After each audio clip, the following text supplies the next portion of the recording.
வணக்கம். வாழ்க வளமுடன்.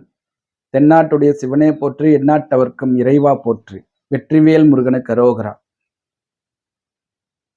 நானே யூகித்துக் கொண்டேன்.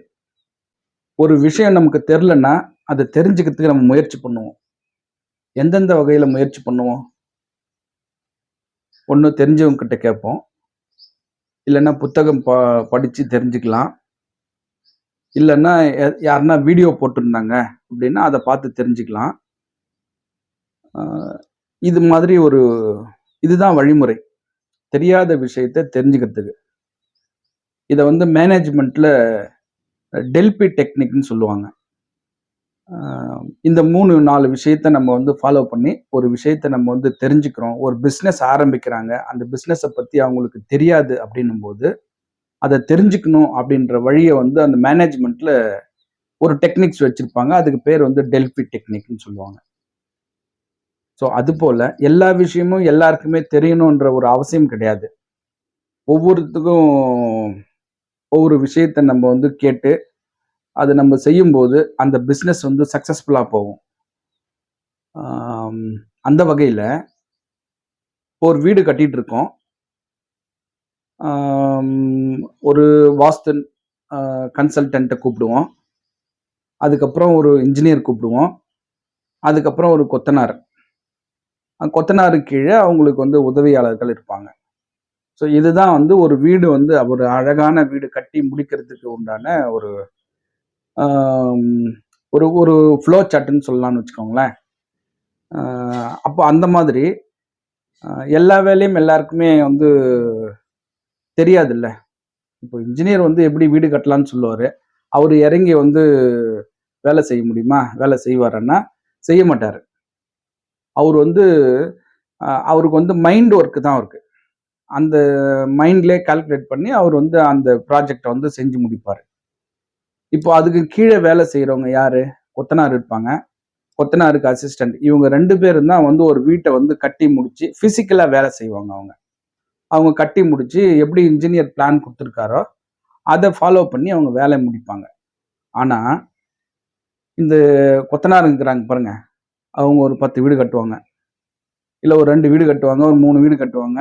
4வது வீடு நானே இன்ஜினியர், நானே வாஸ்து கன்சல்டன்ட், நானே கொத்தனார், நானே அசிஸ்டன்ட்ன்னு சொல்லிட்டு எல்லா வேலையும் அவங்களே பார்ப்பாங்க. இப்ப யாரெல்லாம் எல்லா வேலையும் அவங்களே பார்க்குறாங்களோ, அவங்க வந்து ஒரு மிகப்பெரிய தவற வந்து அந்த வீட்ல வந்து நெறைய இடத்துல உருவாக்குறாங்க. நான் பார்த்ததுல என்னுடைய அனுபவத்துல சொல்றேன்.